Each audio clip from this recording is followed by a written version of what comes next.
السلام عليكم ورحمة الله.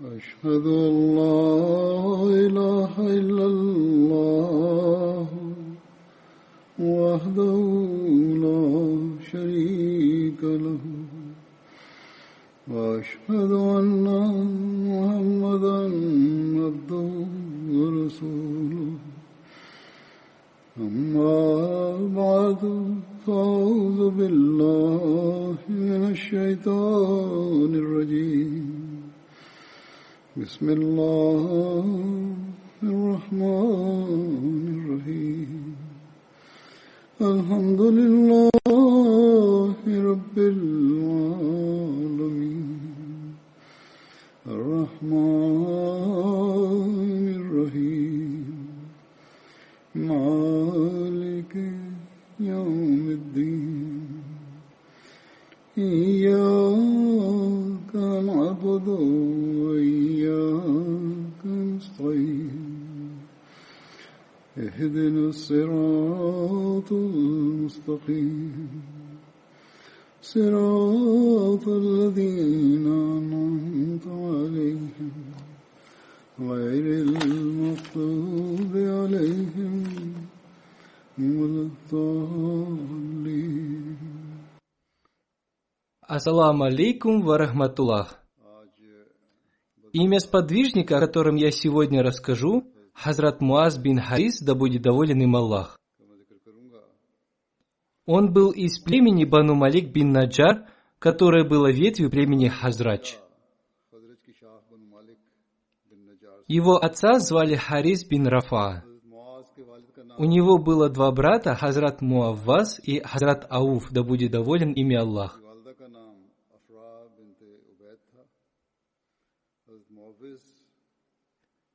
Эти три брата, кроме имени по отцу, имели также имена по своей матери Бану Афра.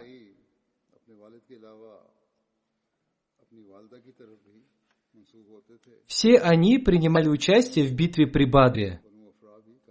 Хазрат Ауф и Хазрат Муавваз в этой битве обрели мученическую смерть. Хазрат Муаз принимал участие во всех битвах вместе с посланником Аллаха, мир ему и благословение Аллаха. Согласно одному повествованию, Хазрат Харис Рафи бин Малик Зульфи и Хазрат Муаз были из числа 8 ансаров, которые принесли первый обет верности при Акабе.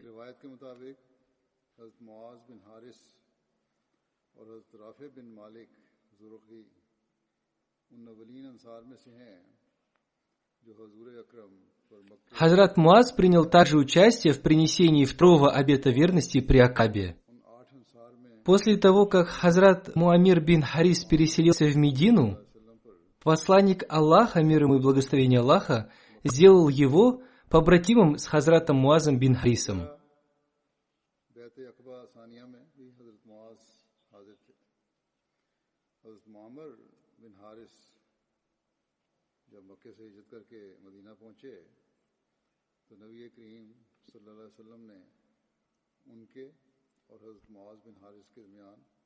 В своих предыдущих проповедях я уже рассказывал об убийстве Абу Джахла.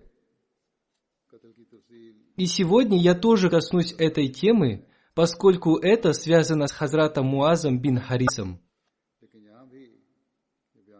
Относительно этого события есть хадис Бухари, который я приведу полностью.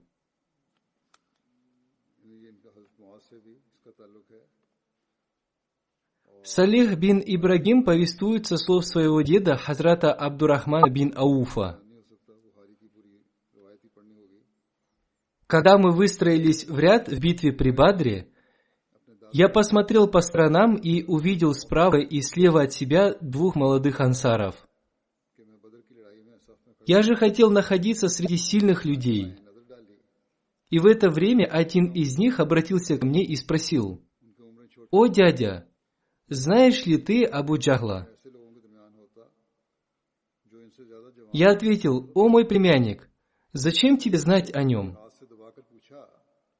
Он ответил: я слышал, что он плохо говорил о посланнике Аллаха, мир ему и благословение Аллаха.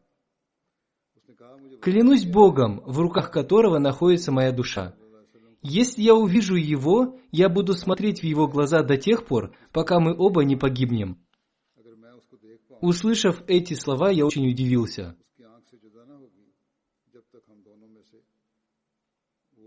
После этого второй молодой человек задал мне тот же вопрос.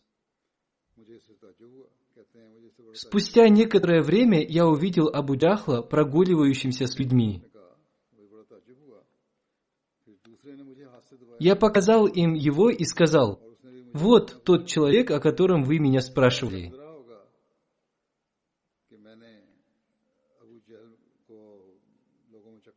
Увидев его, они бросились к нему и вдвоем покончили с ним. После этого они пришли к посланнику Аллаха, мир ему и благословение Аллаха, чтобы сообщить ему о смерти Абу Джахла. Посланник Аллаха, мир ему и благословение Аллаха, спросил их: кто из вас прикончил Абу Джахла? Они оба ответили: я. Посланник Аллаха, мир ему и благословение Аллаха, спросил их: вы почистили свои мечи? Они ответили: нет. Увидев их мечи, посланник Аллаха, мир ему и благословение Аллаха, сказал: да, вы вдвоем покончили с ним. Затем посланник Аллаха, мир ему и благословение Аллаха, сказал: его трофеи получит Муаз бин Амар бин Джамух. Этих двух молодых людей звали Муазами, Муаз бин Ифра и Муаз бин Амар бин Джамух. Хазрат Анас, да будет доволен им Аллах, повествует: посланник Аллаха, мир ему и благословение Аллаха, в битве при Бадре спросил: что случилось с Абу Джахлем?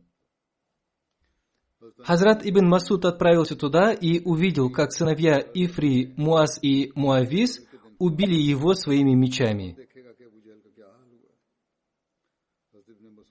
Когда Абу Джахль был близок к своей смерти, Хазрат Абдулла бин Масуд спросил его: ты и есть Абу Джахль?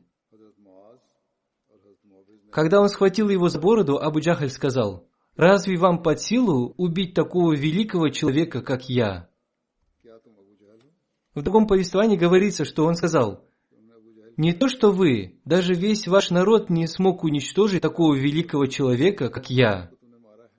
Оба эти повествования есть в хадисах Бухари.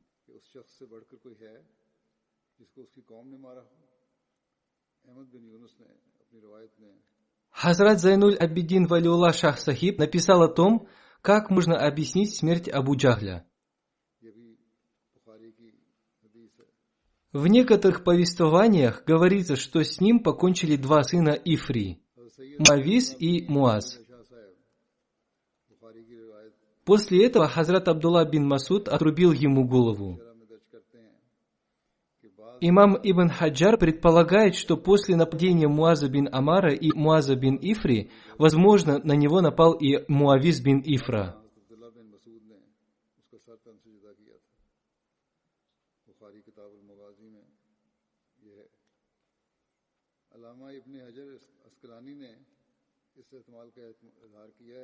О тех, кто принимал участие в убийстве Абу Джахля, подробно описано и в других книгах. Ибн Хишам повествует со слов Алама ибн Исхака о том, что Хазрат Муаз Амар бин Джаму отрубил Абу Джахлю ногу, и по этой причине он упал на землю. В этот момент Икрама бин Абу Джахль, ударив Хазрата Муаза мечом, отрубил ему руку. Затем Хазрат Муаваз бин Афра напал на Абу Джахля, но не смог прикончить его. После этого Хазрат Абдулла бин Масуд отрубил Абу Джахлю голову. Он отрубил ему голову после слов посланника Аллаха, мир ему и благословение Аллаха: поищи Абу Джахля среди убитых.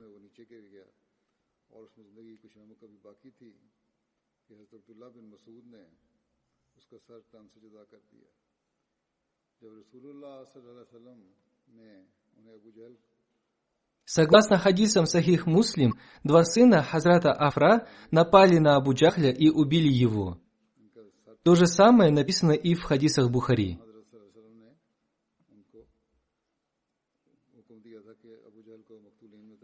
Имам Куртуби сомневался в том, что Абу Джахля убили два сына Хазрата Афры.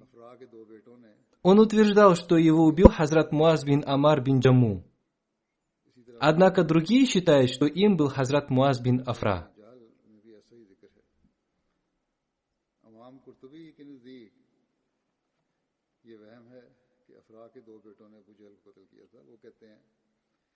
Аллама ибн Джаузи повествует, что Хазрат Муаз бин Джаму не был сыном Хазрата Афры. Тем не менее, Хазрат Муаз бин Афра был среди тех, кто убил Абу Джахля. Может быть, там был какой-нибудь родственник Хазрата Муаза бин Афры, возможно, его дядя или кузен. И, возможно, передатчик ошибся, подумав, что это был брат Хазрата Муаза бин Афры.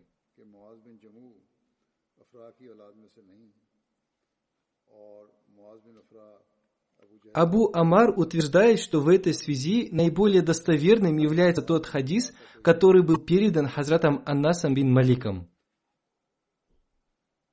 Согласно этому хадису, Абу Джахля убил сын Хазрата Афры.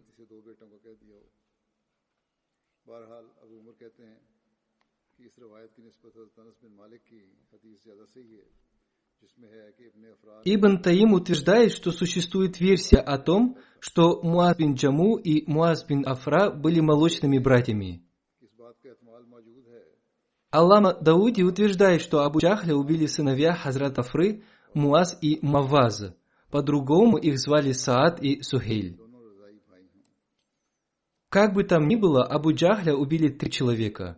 В некоторых повествованиях утверждается о том, что среди них был и Хазрат Муаз бин Харис. Хазрат Мирза Башир Ахмад, описывая полную картину убийства Абу Джахля, написал: в битве при Бадре произошло ожесточенное сражение. Мусульмане воевали против врага, который в 3 раза превосходил их по численности и который был прекрасно вооружен и пришел на поле битвы с твердым намерением уничтожить полностью мусульман. Мусульман было гораздо меньше, и их состояние тоже было очень слабым.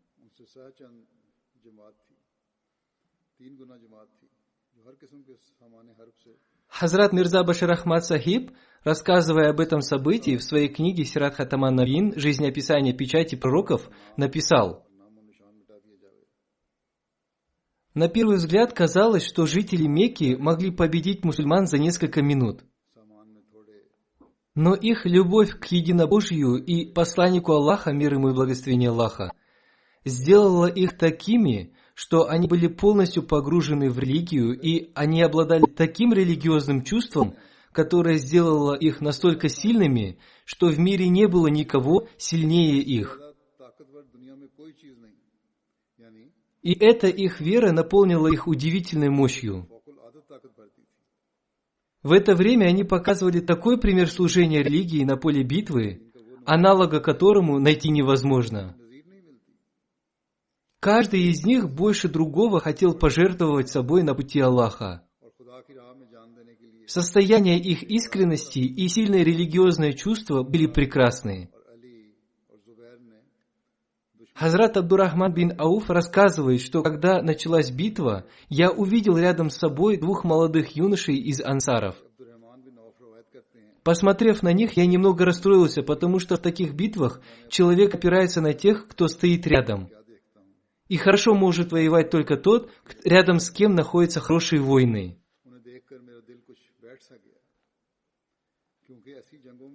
Хазрат Абдурахман бин Ауф рассказал: и когда я думал о том, как эти дети смогут защищать меня, именно в это время один из этих юношей подошел ко мне и тихо спросил, словно он хочет скрыть это от другого: «Дядя, где тот Абу Джахаль, который причинил боль нашему посланнику Аллаха, мир ему и благословение Аллаха, в Мекке? Я пообещал Аллаху, что я убью его или умру, стараясь его убить». Хазрат Абдурахман бин Ауф рассказал: Я еще не ответил ему, как с другой стороны, именно таким же образом ко мне подошел второй брат и задал такой же вопрос. Увидев их храбрость, я был поражен, потому что Абу Джахаль был командующим армией, и вокруг него были опытные и искусные воины. Но как только я рукой указал им на Абу Джахля, они мгновенно устремились к нему, подобно соколам. И разрывая линию врагов, они в мгновение ока ворвались в то место, где находился Абу Джахль, напали на него, и он упал. Окружающие его воины не успели их остановить.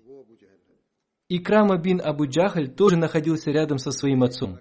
Он не смог спасти своего отца, но он напал сзади на Муаза таким образом, что отрубил ему руку, и она у него повисла.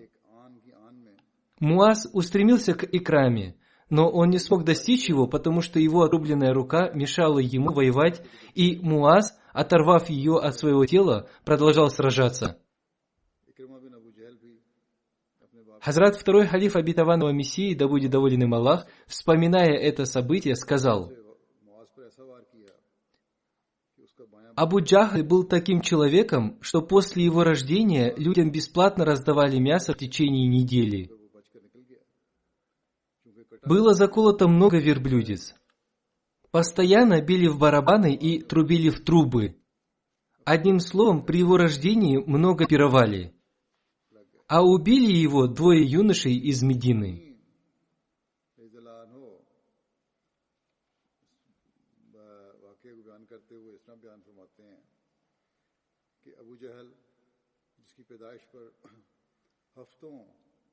Хазрат Абдулла бин Масуд сказал: когда я увидел Абу Джахля, кричащего от боли, я подошел к нему и спросил его: как дела? Он ответил: я не боюсь смерти. Воины все равно в конце погибают. Мне только жалко, что я погибаю от рук двух молодых людей. Прояви милость по отношению ко мне. Возьми меч и отруби мне голову, чтобы покончить с этой болью. Только отруби мне голову с шеей подлиннее, поскольку головы героев рубятся с шеей подлиннее.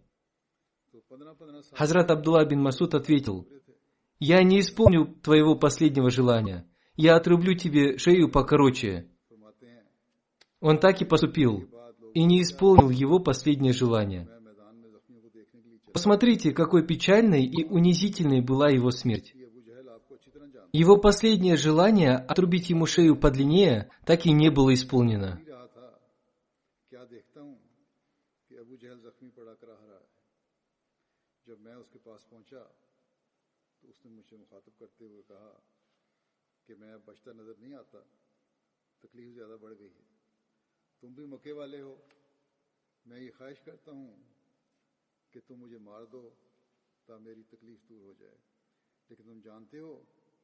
कि मैं अरब का सरदार हूँ और अरब में ये रिवाज है कि सरदारों की गर्दनें लंबी करके काटी जाती हैं और ये मकतूल की सरदारी की इलामत होती है. Хазрат Раби Бинат Муавиз повествует: कि तुम मेरी गर्दन लंबी करके काटना. Мой дядя Муаз бин Афрат дал мне свежих фиников и велел отнести их посланнику Аллаха, мир ему и благословение Аллаха. Он взял у меня финики и взамен подарил мне золотое украшение, которое прислал ему правитель Бахрейна.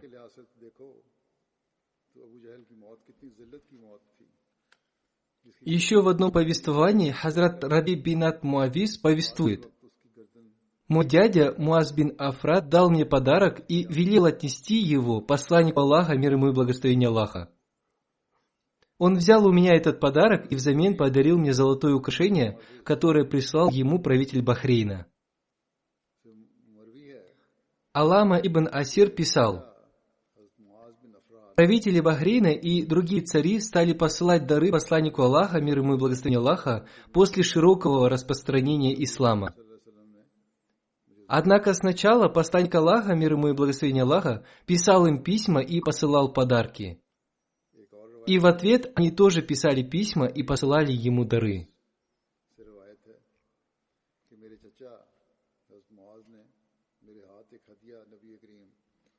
Хазрат Муаз бин Харис был женат 4. Его первой женой была Хабиба бинат Кайс. Она родила ему сына Абдуллу. Вторую его жену звали Умми Харис бинат Хазра. Она родила ему сыновей Хариса, Ауфа, Абдуллу и дочерей Сальму и Рамлу.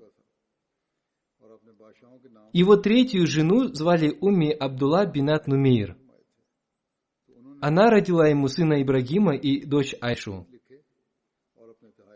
Его четвертую жену звали Умми Сабит бинат Харис.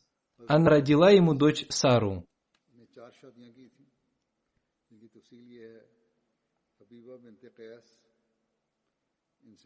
Аллама ибн Асир в своей книге Асадуль Габа указал на несколько повествований о его смерти. Согласно одному из этих повествований, Хазрат Муаз получил ранение в битве при Бадре.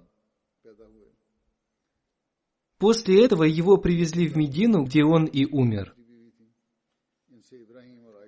Согласно другому повествованию, он прожил до периода халифата Хазрата Усмана. Согласно еще одному повествованию, он прожил до периода халифата Хазрата Али и погиб в битве при Сифине, которая произошла между Хазратом Али и Амиром Муавии в 36 или 37 году по хиджре. Он воевал на стороне Хазрата Али. Из этих повествований становится ясным, что он прожил долгую жизнь. Это также подтверждается тем, что он имел много детей.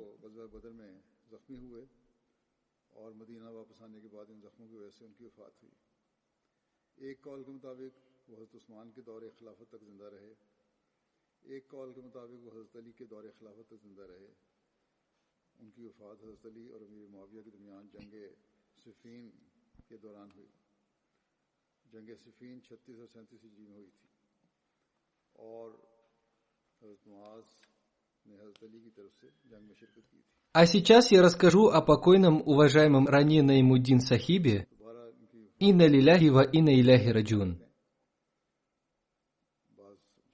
Он уже давно болел, и врачи всегда говорили, что он скоро умрет.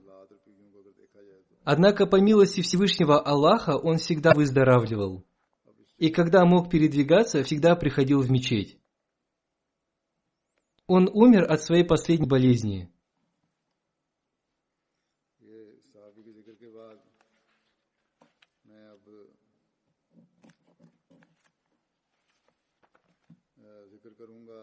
Он родился в 1934 году и скончался в возрасте 86 лет. Согласно другим данным, он родился в 1930 или 1932 году. Первым в его семье принял Ахмадият его отец Фируздин. Он принес обет верности посредством письма в 1906 году.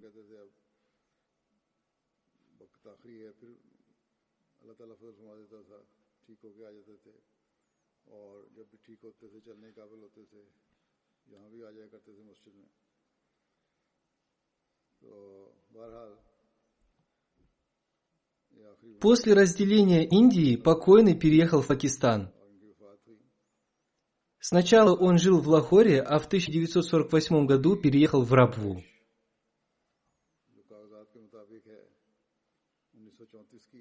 Он также служил в батальоне Фуркан. Затем Хазрат второй халиф обетованного Мессии назначил его смотрителем его земель в Мирпур-Хасе. В 1951 году он стал участником движения Васият.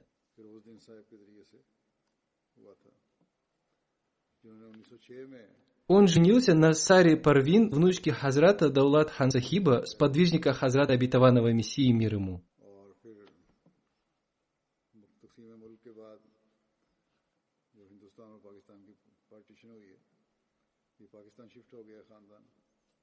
Согласно информации отделения службы безопасности, он был принят туда на работу 3 августа 1954 года.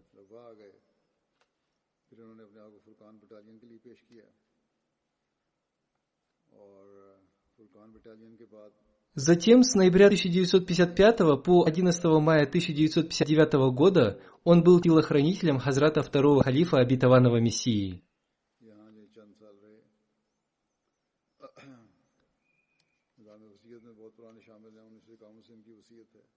Хазрат второй халиф обетованного Мессии часто ездил в Нахлу и жил там по несколько месяцев. Покойный ездил туда вместе с ним. В его обязанность входило обслуживание генератора и обеспечение его топливом. В его обязанность также входила и охрана этого поселения. Согласно записи отделения Васият, он вышел на пенсию в 1978 году и затем переехал в Харапу, округ Сайвал.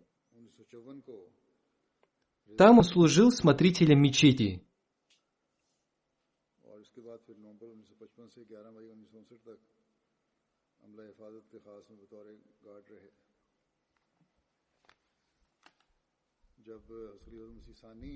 В октябре 1984 года противники совершили нападение на мечеть, и он в это время охранял мечеть. Во время атаки противников он дал им ответ. Позднее было возбуждено уголовное дело в отношении 11 мусульман Ахмади, среди них был и Рана Сахиб. В результате он просидел в тюрьме с 26 октября 1984 года по март 1994 года. Полиция, вместо того, чтобы возбудить уголовное дело против нападавших, возбудила дело против мусульман Ахмади. Это дело слушалось в военном суде, и это произошло в период правления Зия-уль-Хака.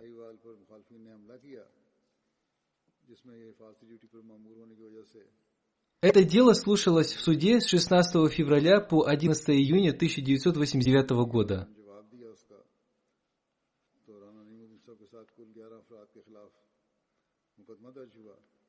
Сначала дело было возбуждено против 11 мусульман Ахмади. Однако позднее дело 7 человек было отложено в связи с их отъездом за границу. Среди них миссионер Ильяс Мунир Сахиб и Рана Сахиб были приговорены к смертной казни. 5 из них были приговорены к 25 годам. Это решение военного суда было обжаловано в Верховном суде Лахора, который в марте 1994 года оправдал их. Они были освобождены 19 марта 1994 года. Таким образом, они пробыли в тюрьме 9 лет и 6 месяцев. Противники тоже обжаловали это решение суда в мае 2013 года. Однако это дело не было заново рассмотрено, поскольку они оба уехали за границу. С тех пор это дело считается отложенным.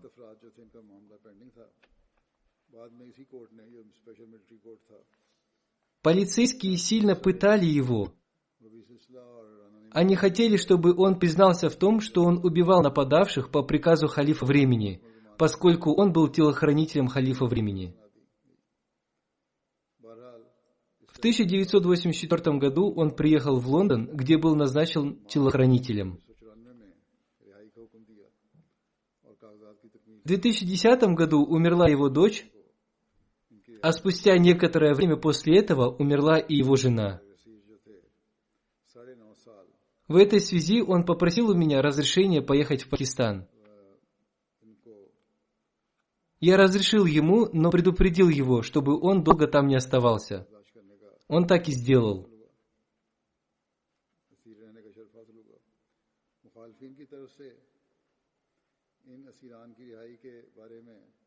Он оставил одного сына и 4 дочерей.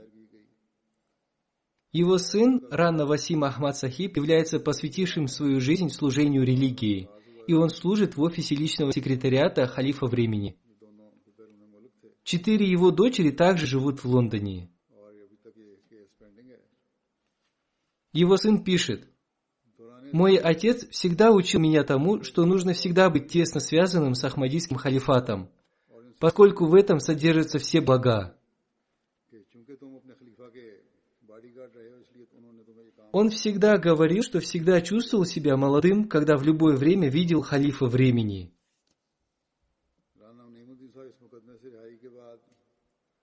1994 में Он говорил, что в этом и заключается секрет его здоровья. अपनी उम्र के लिहाज से बहुत बढ़ के Благодаря этому он мог служить в таком преклонном возрасте. Иначе, согласно его словам, он уже давно бы слег в постель. वफात हुई फिर चंद दिन बाद इनकी एहलिया की वफात Он приходил на службу заранее, за 3-4 часа. पाकिस्तान जाने का हालात तो ऐसे थे Я ему говорил: отец, ведь еще рано. ज़ाहिर मुश्किल लगता था लेकिन Он говорил: что я буду делать, сидя дома? और ये चंद दिन के लिए गए और फिर वापस आ गए मरहूम ने पसमानगान में एक बेटा और 4 बेटियां यादगार छोड़ी हैं Врач Хишам Сахиб пишет: वसीम अहमद когда я изучил историю его болезней, я был очень удивлен, ведь человек в его возрасте не может служить, а он служил. Он говорил мне: секрет моего здоровья заключается в моем нахождении рядом с халифом времени. हमें हमेशा यही सबक दिया Далее его сын пишет: कि खिलाफत से चिमटे रहना я часто разминал ему ноги, и однажды, когда я разминал его колено, он ахнул от боли. और कहते थे मैं ड्यूटी पर Я спросил его, что случилось? Он сказал: ничего. खलीफा वक्त को देखता हूँ Но когда я настойчиво расспросил его, он сказал, что это последствия пыток, которым он был подвергнут в тюрьме. वरना मैं तो चारपाई से लग जाऊं वक्त के बहुत В пакистанских тюрьмах очень сильно пытают, но он с огромным терпением вынес все эти пытки. अगर मैं कहता Даже когда он болел, он молча терпел и никому не говорил о своей боли. एक डॉक्टर हैं शाम उन्होंने भी लिखा कि इनके मैंने कागजात देखे इनकी फाइल देखी पढ़ी तो मैं हैरान रह गया कि इस बीमारी के साथ इस उम्र में तो बंदा घर में बैठ जाता है या Далее его сын пишет: однажды я находился возле своего отца и попросил его рассказать о каком-нибудь событии из его жизни. चलने फिरने का राज यही है कि मैं आ जाऊं Он сказал: उसके साथ रहूं большую часть Тафсира Кабир Хазрат второй халиф обетованного Мессии написал в Джабе, Нахле. उनकी मालिश किया करता था एक दिन मैंने इनके Однажды он испытал недовольство мной и сказал мне: पास आया तो उनकी हेल्प иди в мечеть и тихо молись Богу о прощении. तो कहने लगे कुछ नहीं बहरहाल Я отправился в мечеть и стал тихо молиться о прощении во дворе мечети. जेल की चोटों की दर्द है Это была маленькая мечеть, построенная из глины. का मुजाहरा किया И вдруг началась сильная буря и ливень. जो मारा जाता है Сильный ветер унес даже палатку, которая была установлена во дворе. सब कुछ उन्होंने बर्दाश्त किया В этот момент обо мне вспомнил Хазрат второй халиф, и меня стали искать. का मयार इनका बहुत बुलंद Когда меня нашли, мне сказали, что меня зовет халиф времени. बल्कि अक्सर यही कहते थे Я пошел к халифу времени, и он, увидев меня, сказал: я так и думал, что ты находишься там. Можешь идти, я уже простил тебя. बैठा हुआ था और अक्सर उनसे वाकया सुनाने के लिए कहता एक दिन कहने लगे कि जब खलीफत मुझे सानी इतलान हो जाबे गए थे नखला जहाँ वो तफसीर लिख रहे थे तो मैं उनके साथ था जैसे कि मैंने पहले बताया वहाँ रहे हैं तो किसी बात पर Далее он пишет: खफा हो गए तो खलीफा सानी мой отец был очень горд тем, что находился рядом с Хазратом вторым халифом, когда он писал Тафсир Кабир. कहते हैं कि मैं मस्जिद में चला गया Он имел привычку делиться с другими своим счастьем, но никогда не говорил о своей боли. इस्तग़फ़ार करने लग गया Он был милосердным отцом и искренним другом. मगर मैं अपनी जगह पे बैठा इस Он был очень рад, когда приняли мое посвящение. हो गई और मस्जिद का एक Он всегда говорил мне, что это большая обязанность, и что мне нужно всегда молиться Богу о прощении. आया कि नहीं किधर गया है Он всегда советовал мне терпеть, если кто-то обижал меня, поскольку Всевышний Аллах помогает терпеливым. फसानी की खिदमत में Он давал мне советы как друг. Он относился к моей супруге как к своей дочери. मैंने तुम्हें माफ किया Он также говорил, что однажды ему посчастливилось служить Хазрат Амаджан, супруге Хазрата обетованного Мессии мир ему, в Рабве. कि जब После того, как он вступил в движение Васият, он советовал всем своим родственникам поступить так же. रहकर खिदमत का मौका मिला Он регулярно в первых числах выплачивал свои членские взносы. खुशी का इजहार करते थे Он тайно помогал бедным людям и никому не рассказывал об этом. मगर गम कभी किसी को नहीं बताते थे फिर इनकी खूबियों में लिखते हैं निहायत शफीक बाप थे और सच्चे दोस्त थे राना वसीम ने जो वक्त किया है तो कहते हैं मेरा वक्त कबूल हुआ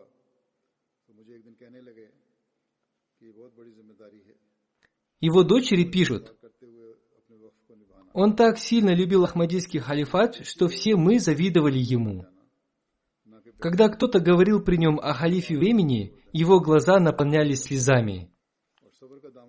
Любовь к институту Ахмадийского халифата проникла в каждую частичку его тела. Однажды мы сидели в приемной личного секретариата Хазура, ожидая своей очереди для встречи с ним. И вдруг мы увидели, что наш отец неожиданно встал в знак уважения. Мы увидели, что пришел его начальник, и он встал. И он снова сел, когда он ушел.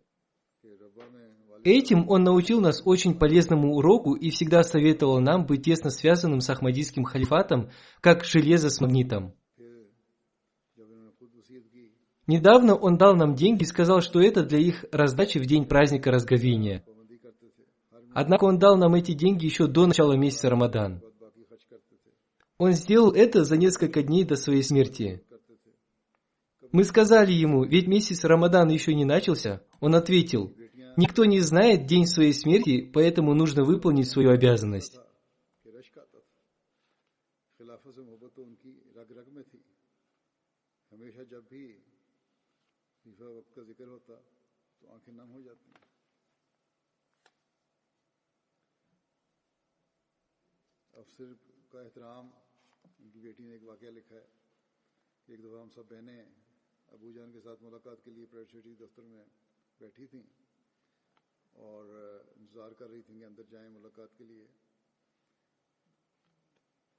Его сноха пишет: он очень хорошо заботился обо мне.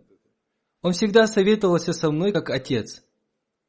После смерти моего отца он сразу отправил в Пакистан меня и моего мужа, чтобы мы смогли принять участие в погребальной молитве. Просыпаясь ночью, я всегда видела его совершающим намаз. Он очень сильно любил институт Ахмадийского халифата. Заметьте, каждый, кто написал о нем, подчеркнул именно это его качество. Далее его сноха пишет: он часто говорил: я выжил в тюрьме только благодаря молитвам халифа времени, и сейчас я нахожусь в Лондоне тоже благодаря молитвам халифа времени. Подпись о моей смертной казни поставил президент страны, но никто не знает, где он теперь находится. В то время как Рана Сахиб стал живым знамением для всего мира.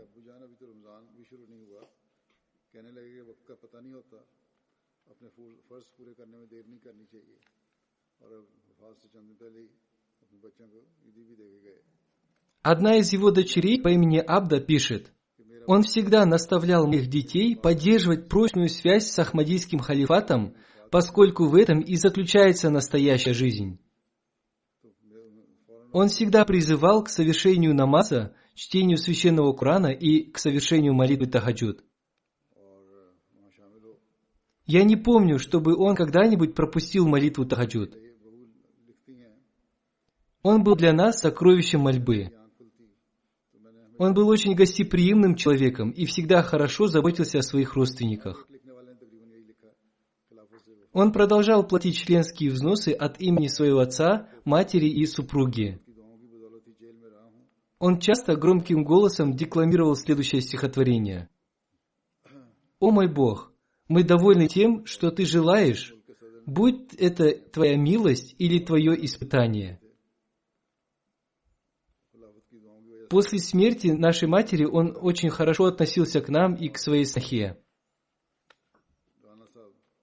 Покупая подарки, сначала он делал подарок своей снохе и потом нам. Он всегда говорил, что в наш дом пришла дочь другого человека, и мы будем отвечать перед Богом за заботу о ней.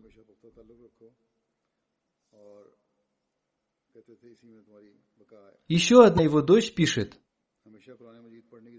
он выжил в тюрьме благодаря своей любви к Аллаху, религии и институту Ахмадийского халифата. Мы никогда не слышали из его уст ни одного слова жалобы. Он всегда вовремя совершал молитву тахаджуд и никогда не пропускал ее. В тюрьме его много пытали, и поэтому у него болели почки. В последнее время эта его болезнь усилилась. Он также болел астмой. Однако мы не слышали от него слов жалобы, и он всегда благодарил Всевышнего Аллаха.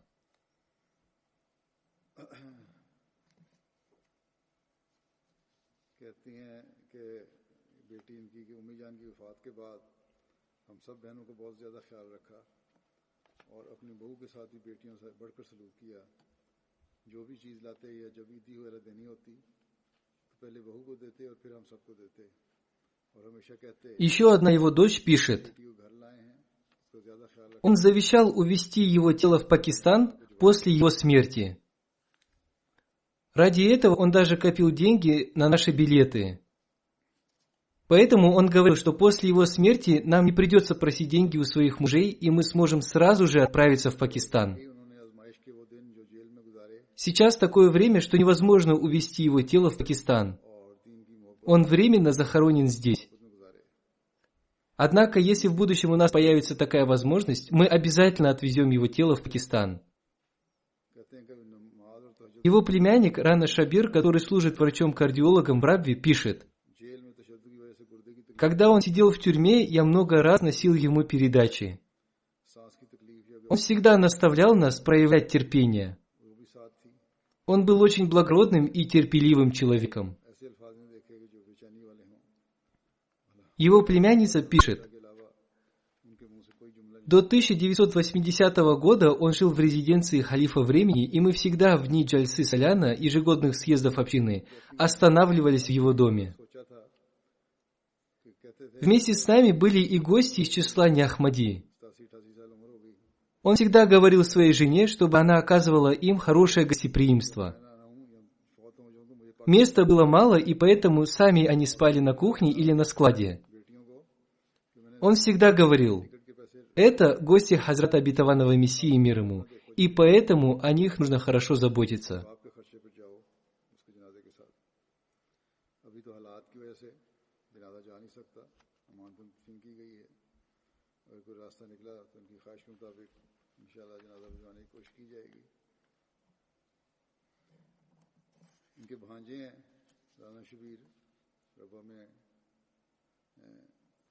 Еще один его племянник пишет: я приходил к нему в тюрьму и спрашивал его, что с ней произошло в то время. И он очень страстно и громким голосом говорил: мы должны защищать калиму, даже если нам придется отдать за это свою жизнь. Когда он говорил эти слова громким голосом, я чувствовал, что это голос не человека, а ангела. Он был очень смелым. Он защищал калиму и любил институт Ахмадийского халифата. Я переехал в Лондон из Бельгии, и он всегда говорил мне: ты переехал сюда, и поэтому всегда оставайся тесно связанным с Ахмадийским халифатом и всегда откликайся на зов халифа времени. В ином случае ты не получишь какой-то пользы. Он также говорил мне: регулярно совершай намаз, и если у тебя будет какая-то проблема, смиренно склоняйся перед Богом. Он сильно ненавидел лжецов и лицемеров. Он очень беспокоился о своей службе и всегда выходил на работу, даже если плохо себя чувствовал. Он говорил: моя служба в преклонном возрасте – это дополнительный дар Аллаха.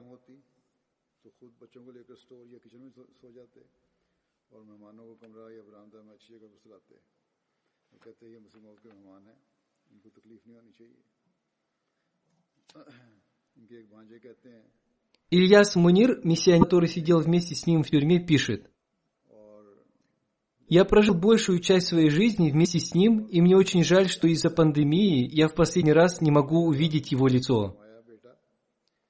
Мы прожили вместе почти 10 лет. Я никогда не видел его расстроенным. Диктатор поставил свою подпись на приговоре о его смертной казни, но, услышав о смертном приговоре, он даже не опечалился. У него была многодетная семья, и все его дети были еще маленькими. У него не было никакого источника дохода, он уповал только на Всевышнего Аллаха. В нем была страсть служения религии. Он всегда беспокоился о том, чтобы в нем не уменьшилось уважение к общине. Во время беспокойства он всегда говорил: у власти в отношении общины очень плохое намерение. Пусть Всевышний Аллах убережет нас от них.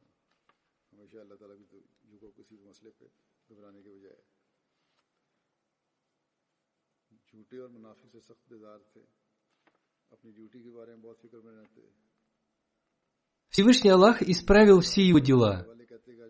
Его дочери вышли замуж, когда он еще находился в тюрьме. Когда противники напали на нашу мечеть, они стали стирать со стен калиму, аяты священного Корана и хадисы. Он громким голосом воскликнул: «Кто вы такие, чтобы стирать калиму?»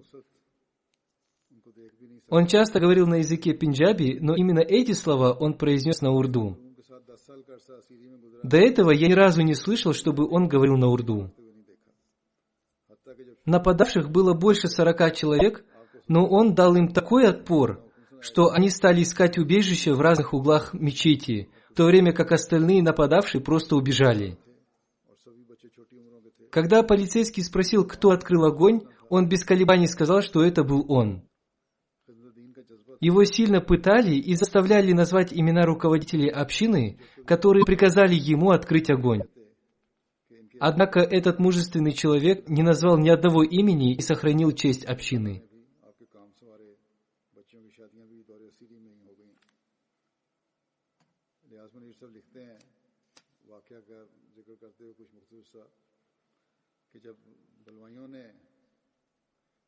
Это была правда, ведь руководители общины даже не знали, что у него было оружие. Далее Ильяс Мунир Сахиб пишет: во время слушаний в военном суде он также сказал правду и никого не выдал. Он устно и письменно подтвердил, что огонь открыл именно он. И из-за его правдивости и смелости Всевышний Аллах даровал ему успех. Таким образом, он до своего последнего вздоха имел честь служить халифу времени. Когда мы с ним сидели в тюрьме, мы получали письма от Хазрата 4-го халифа, обетованного Мессии, да будет милостлив к нему Аллах. Мы также в письменном виде получали его пятничные проповеди. В то время еще у общины не было спутникового канала МТА. Он всегда усаживал меня возле себя и просил читать ему эти проповеди.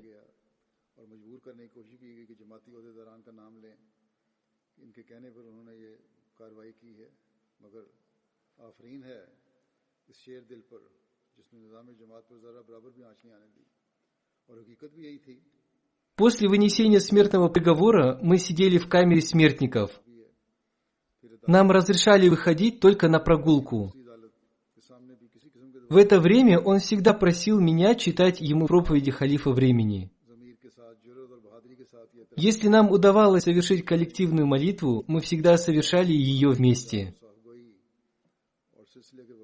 Иногда мы даже приглашали на молитву мусульман не Ахмади. Месяц Рамадан в это время приходился на май, июнь и июль.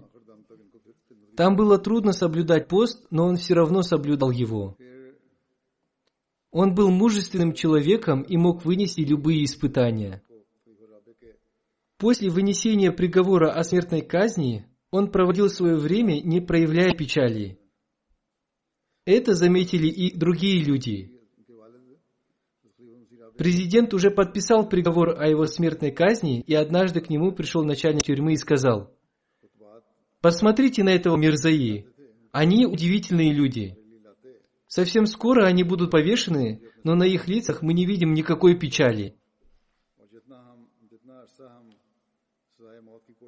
Я понял так, что он не знал, что и я являюсь мусульманином Ахмади. Тогда я задал ему вопрос: «Разве вы видите на моем лице признаки печали?» Он ответил: «Нет». И тогда я сказал ему: «Я тоже являюсь мусульманином Ахмади». Узнав об этом, начальник тюрьмы был сильно удивлен.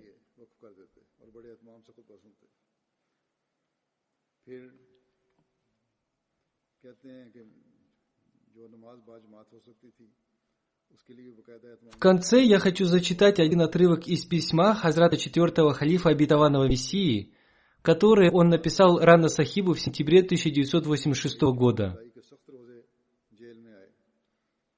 Хазрат 4-й халиф написал: «Я получил ваше письмо, наполненное искренностью. Ваша вера достойна самой высокой похвалы, потому что вы пребываете на вершине веры. Божьим людям приходится подвергаться большим испытаниям ради обретения высокого статуса. Я завидую вашему счастью. Дерево познается по плодам, а вы являетесь зеленой ветвью и сладким плодом дерева Хазрата обетованного Мессии мир ему. За вас возношу молитву как я, так и целая община. Вы уже, наверное, слышали мою новую поэму. Эта поэма посвящена искренним людям, подобным вам. Пусть Всевышний Аллах окажет вам помощь посредством своих ангелов. Пусть Всевышний Аллах избавит вас от лап этих врагов».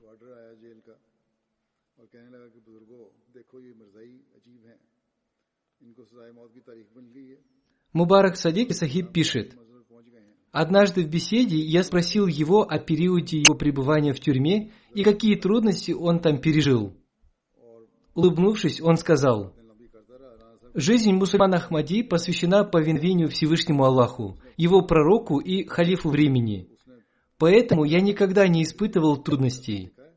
Я доволен всяким желанием Всевышнего Аллаха».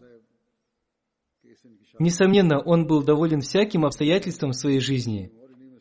Когда я спрашивал его о состоянии его здоровья, он всегда отвечал: «Альхамдулиллях, вся хвала принадлежит Аллаху».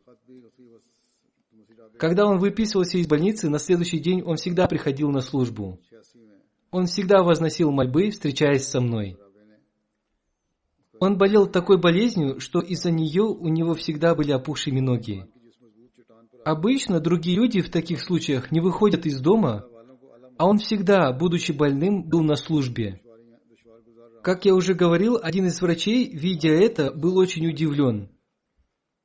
Однако эти врачи не знали, что он имел одну единственную страсть – любовь к Ахмадийскому халифату.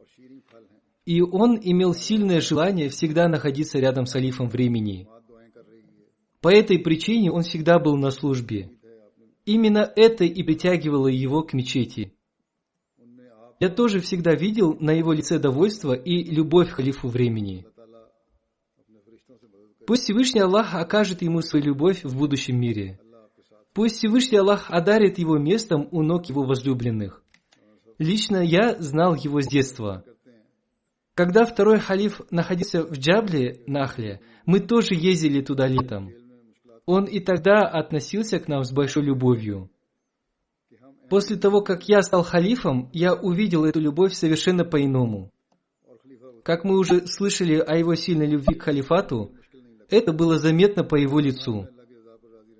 Пусть Всевышний Аллах одарит его детей возможностью идти по его стопам.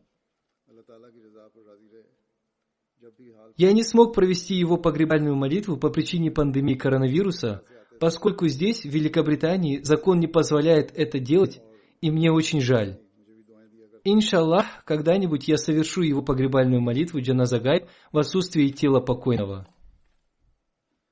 В конце я хочу немного сказать о пандемии коронавируса. Уже появились мусульмане Ахмади, которые пострадали от этого вируса. Пусть Всевышний Аллах дарует им полное исцеление. Пусть Всевышний Аллах одарит нас возможностью идти тем путем, которым Он доволен. Пусть Всевышний Аллах одарит нас возможностью совершать Ему поклонение правильным образом.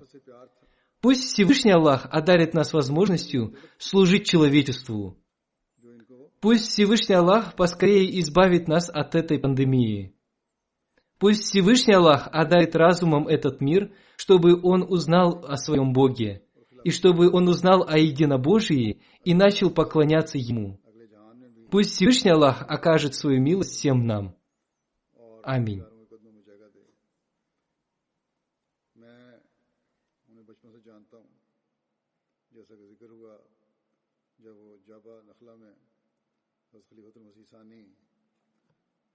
के साथ होते थे, उस वक्त जाया करते थे।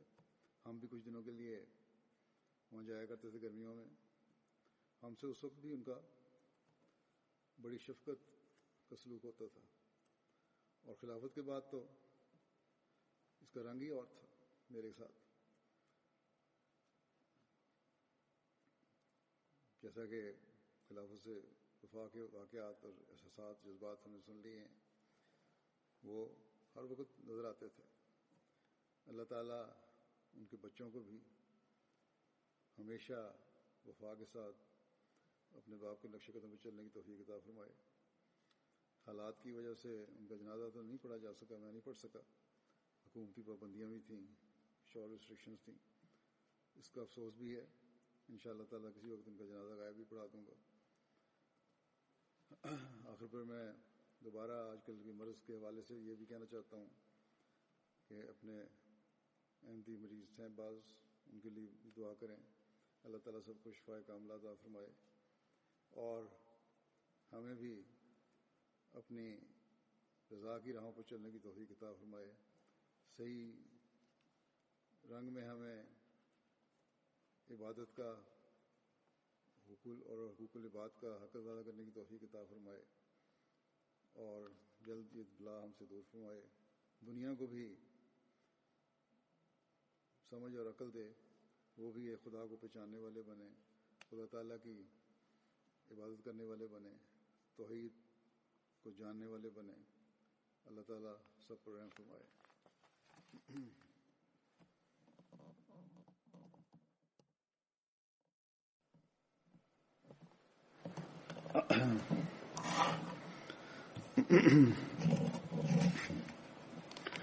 अल्हम्दुलिल्लाह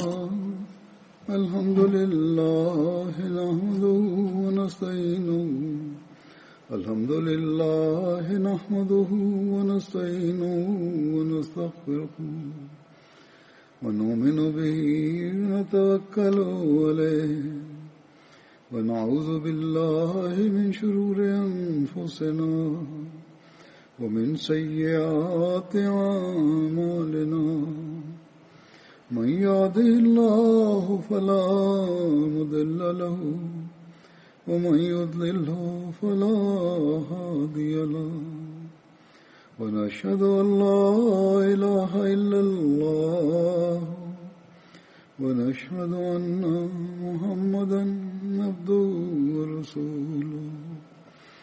इबादल्लाहि रहिमकुमुल्लाह इन्नल्लाहा यअमुरु बिल अदलि वल इहसानि व ईताइ ज़िल क़ुर्बा व यन्हा अनिल फ़हशाइ वल मुनकरि वल बग़य यइज़ुकुम लअल्लकुम तज़क्करून।